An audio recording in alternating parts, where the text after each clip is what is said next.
talk so much about the weird, the wacky, the wonderful, the WTF moments, and the other stuff that comes with the world of motorsport, like the hacks that people come up with that make you go, how the hell did they come up with that gains them like 5/10 a lap, and then they have to change all the rules to suit. So when you've been talking about all of that for so long, you often forget that motorsport at its core is incredibly dangerous. And I might have a few more of these videos to do over the next week or two. I don't know yet. It depends what else is going on in the real world of motorsport that I might want to talk about and give opinions on. But it's not just the young and inexperienced who have tragically lost their lives doing the thing they loved above all else. Some of the big names have fallen victim to the dangers of motorsport while confronting them head on. Clark, Earnhardt, Villeneuve, Rindt, Sever, Senna, Von Trips, Bandini. That's not to take anything away from the lesser known drivers, because every loss is, well, a loss. But there's one driver that comes up time and time again in the what if category. What if his career had gone a little bit longer, much like Francois Sever, come to think of it. What if he hadn't been killed in a 1,000 kilometre race at Spa in 1985? The man I want to talk about today is Stefan Bellof. I'm sure it's a name you might have heard a few times on this channel and, well, elsewhere, come to think of it.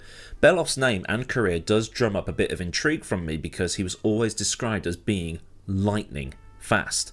I guess the two drivers from my childhood that hold that same distinction are Juan Pablo Montoya and Colin McRae, and you hear so much these days about how fast McRae was, but there's always that asterisk next to him. I remember hearing a famous YouTuber say that McRae wasn't as great as people remember him being. Yes, incredibly quick, but he wasn't called McCrash for nothing. I'll leave it to you to decide whether that opinion is wrong or not. Montoya is the same. Unbelievably fast, but slowing down wasn't in his vocabulary.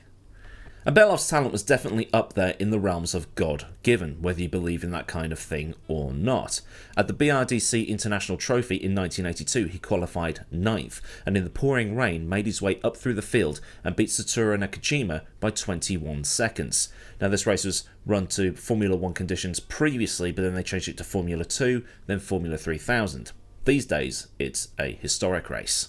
And I'll be honest, it's not an event I'm overly familiar with, but it seems it was pretty prestigious, with the winners before Bellof, when it was an F1 non-championship event, basically being a who's who of the drivers of the eras it was run through.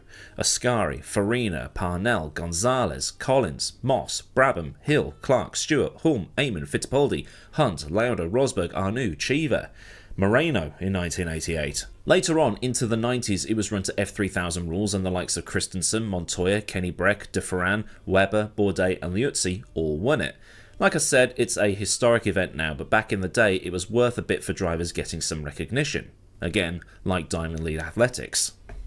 During 1982, Bellof had gone into sports cars, teaming up with Rolf Stommelen in a Kremer CK5, and while his starter motor gave out on lap 51 in this particular race, it attracted the attention of Porsche, who signed him up for the Rothmans Porsche team. This begins that iconic relationship of Porsche, Rothmans, Stefan Bellof and Derek Bell, and in general that entire Rothmans Porsche team was absolutely stacked with talent. And once again, Bellof could show that he definitely had something over all the other drivers. At his first outing in the 1,000 kilometers of Silverstone, he and Bell beat Bob Volek and Stefan Johansson by almost a minute. Now that probably doesn't sound impressive given how endurance races work, but if I was to tell you that Bellof's lap in a Porsche sports car, which got him pole for that race, would have been good enough for 12th in the British Grand Prix a little later on that year. Bellof would then go one better at the 1,000 kilometers of the Nurburgring, doing something what I like to call achieving racing immortality. This achievement received its own dedicated video about 2 years ago, and it's one of my favourites that I've done given the scale of what was achieved at that particular track. There have been other best qualifying laps in history, such as Senna dumping 1.5 seconds on Prost at Monaco, Hamilton's Singapore lap from 2018, and laps from outside of Formula 1 such as Kevin Estra's lap at Le Mans this year, and the absolutely epic Bathurst 1000 pole time set by Greg Murphy in 2003, which was the first time anybody had ever broken 2 minutes 7 on that particular track. He was a second faster than John Bowe, who had already set a time thought unbeatable. Check it out if you haven't. Greg Murphy, Lap of the Gods, should get you there. But that aside, Bellof's 6 minute 11.3 is utterly insane when you consider the cars of that era, the way they worked, the way they handled, and the fact that it's the bloody Nurburgring. For all the rubbish I give that place, even James May would look at that lap and go, crikey. And with that version of the track no longer in use for official competition, given that it was the last time it was used before the modern Grand Prix circuit was completed, it will be forever etched in history. Yes, the 919 Evo has gone faster, and there's this electric VW that's gone round in 605, but those are still the only two cars faster than Bellof, given that the Lotus Evija is next with a 624, but that's a ring-specific car. The fastest lap for a road legal car is unsurprisingly the Project 1 AMG Mercedes, 6 minute 30. This extra context might be able to give you some sort of benchmark as to how fast Bellof was on that particular day, but at the same time it might not. So what if I was to tell you that he was 5 seconds faster than second place, but then dumped 30 seconds on reigning F1 champion Keke Rosberg? But, as that story will tell you, Bellof's heroics came undone during that race. He'd been told not to go flat out at Pflanzgarten because it unsettled the car too much. Not taking any heed or just being overcome with the need to push, he went too fast and stacked it at 170 miles an hour. This being when he had absolutely no reason to, given that at the start of the race he'd pulled out a lead of 36 seconds on Jochen Mass in just 6 laps. So for want of a better description, Bellof was driving these Group C cars as if they were Formula cars, just being able to drive them on the ragged edge in a way that you shouldn't really be driving a sports car.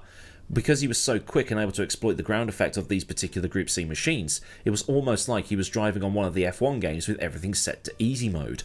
Speaking of, Bellof had managed to score himself a drive with the underperforming Tyrrell team and had been partnered alongside failure debutant Martin Brundle, while the other known driver making his debut that year was Ayrton Senna in the equally uncompetitive Toleman. At the 1984 Monaco Grand Prix, again a video I've already done so I'll spare you having to hear the whole thing again, Bellof had managed to get his rubbish Tyrrell up to third, at one point overtaking using the pavement to get by another car. While Senna got all the column inches for chasing down Prost, both he and Prost had problems. Prost had an engine issue and Senna's suspension was barely holding on. A lot of people in the know reckon that Bellof would have passed both of them on track or through retirements had the race gone the full distance. But as it was, Tyrrell would be kicked out of the championship for the lead shot fiasco. Again, another video I've done. It's amazing how all these overlap. But what's ironic about the whole affair is that the man who threw the red flag that day in Monaco was Jackie Ickx, who was Bellof's teammate at Porsche that year. But despite being kicked out of the Formula 1 World Championship, Bellof continued to race for the rest of the year in both F1 with Tyrrell and also in the World Sports Car Championship, which we now know as the World Endurance Championship or the WEC. But later in the year, at Fuji, it's where the seeds might have been sown for what was to happen nearly a year later. Jochen Mass was another of Bellof's teammates at the Rothmans Porsche team, so you had Ickx, Bell, Bellof and Mass. What a lineup that is. Just take all that in for a second. And they had the 956 as well. So yeah, that car, so long as it held on, was going to win the races. It was a just hand them the winner's trophy now type of deal. At Fuji in 1984, Bellof had been on form once again. He was borderline unbeatable, setting a time a full second faster than the car that was shared between Mass and Ickx, while as per normal, Bellof was in the car with Bell. Story goes that not all of the tyres were factory fresh either. Bellof's car had a worn Dunlop on the right rear. But during the race, Bellof went off into the distance, as he often did, but at some point during the race he came round to overtake some lap traffic and saw an opportunity. He took the opportunity but ended up spearing the other car off the road and the driver had to go to the medical centre, while Bellof's car continued. But despite this, Bellof had won the 1984 World Sports Car Championship. Bellof was in the winning car at Monza, the Nurburgring, Spa, Fuji despite punting another car off the road, and Sandown. He also won at Imola, stepping into a Brunn Motorsport car for that particular round. Porsche, in some capacity, won every race that year except for one, Kyalami, which was won by Lancia. Bellof gets more points than Bell because he won that Imola race in a different car. I know it's a little bit confusing, but I do need to do more Group C stuff. If there's anything left to cover, that is. I've done the 787, I've done the Downfall, I've done the 956. I'm sure I'll figure something out, maybe do the 962 at some point. But the way that Bellof was driving the cars and making his overtakes and just his general driving style was starting to make a lot of the other competitors quite uneasy.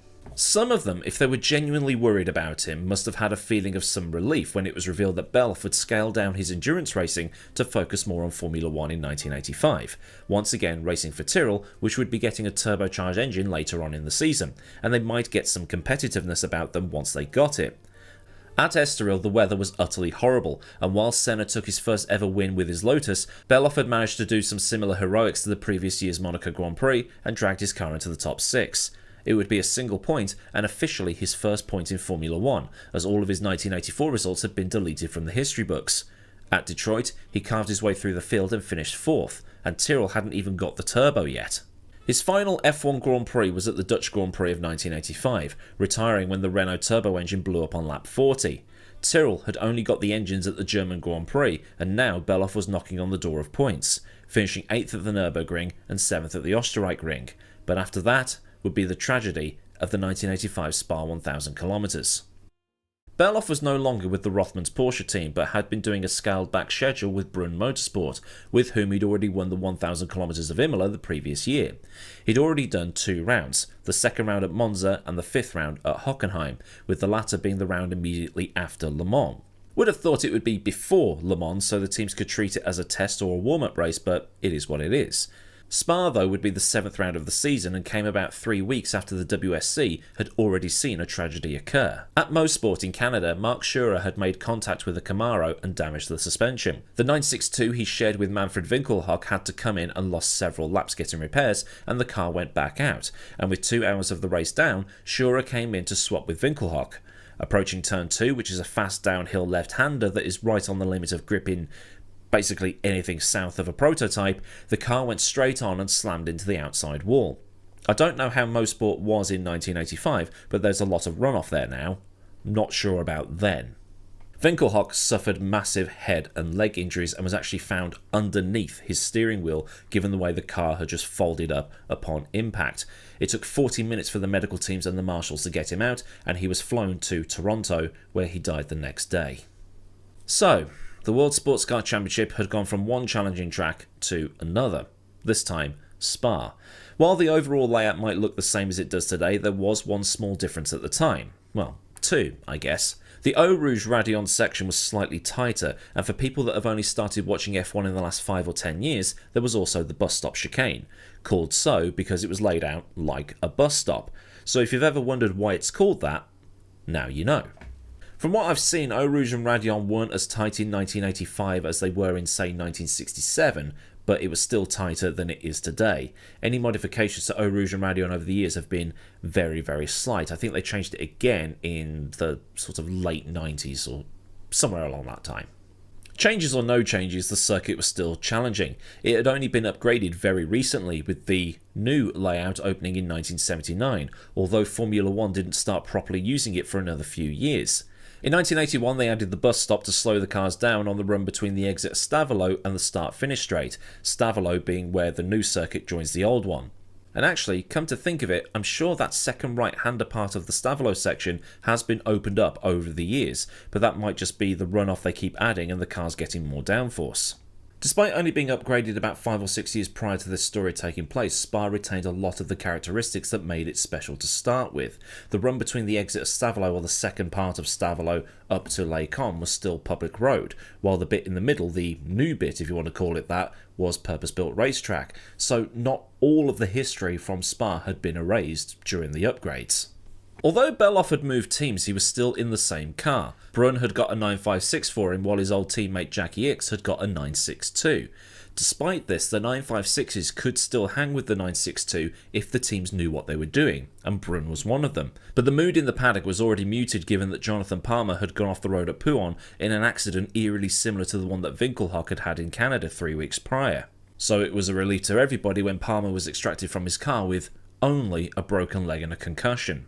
6 Grand Prix drivers were on the grid, Bellof being one of them and the others being Patrese, Boutsen, who was Bellof's partner for this race, Brundle, who was in a Jaguar, Nannini and Palmer. It was seen as being incredible at the time, because following the death of Winkelhock at Mosport, there were talks within the F1 world about sticking clauses into people's contracts that racing outside of Formula 1 should be off limits. That is, until Bernie made sure that F1 events were scheduled for the same weekends as sports car and IndyCar races. Bell had to pit early because a tyre had come off the rim, so the pit stop put him off cycle in a series that was very much a fuel efficiency formula. Yep, this wasn't balls to the wall anything goes as you might think. Group C had the tanks limited and they had to save as much fuel as possible. By the third hour, Paolo Barilla in a customer 956 for Yost was leading by about 30 seconds, while Bellof and Ickx behind were scrapping for second place. Bellof pitted with X coming in not long after. When they rejoined, they started scrapping again, as not only had X overcut Bellof, not that I think this really matters in this instance because I don't understand endurance strategy any more than I do F1 strategy, he'd had a faster pit stop overall. Bellof caught up to X over the next few laps, but getting past was something else entirely. On lap 78, Bellof tried what most people consider unthinkable. He tried to send it up the inside of Eau Rouge. Bellof threw it up the inside into the left-hander and the cars touched. Now, for this portion of the story, you need to forget everything you know about the circuit today, from Le Mans Ultimate, Automobilista 2, or the F1 games that have the brand new layout of Spa, well, the brand new upgrades to Spa. Eau Rouge and Raidillon back then had virtually no runoff. It was about 8 or 9 feet of grass and then Armco. That's it.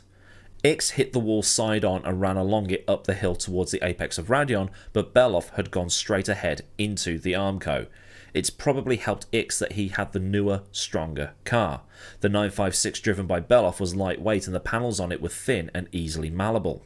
The impact of Bellof's car could have been heard from the pit lane, and the impact itself was around 130 miles an hour, at which point the car partially rolled over and burst into flames.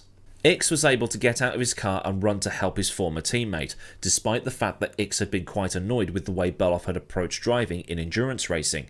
Probably because Bellof reminded X of him when he was younger. The story of X sticking 2 fingers up to Stewart and his safety crusade, only to be the one who got the traditional Le Mans start banned for 1970. Despite the efforts of X, the marshals, and some of the Brun team who ran over to help, Bellof had suffered injuries that would take his life. He was pronounced dead 10 minutes after arriving at the medical centre. Out of respect, the organisers cancelled the race after 122 laps. Mauro Baldi, Bob Volek and Riccardo Patrese were declared the winners in their Lancia, with Stuck and Bell second, and Ludwig and Barilla in a 956 in third. But as is often the case with this sort of thing, you never remember the winners, only the big event of this particular race.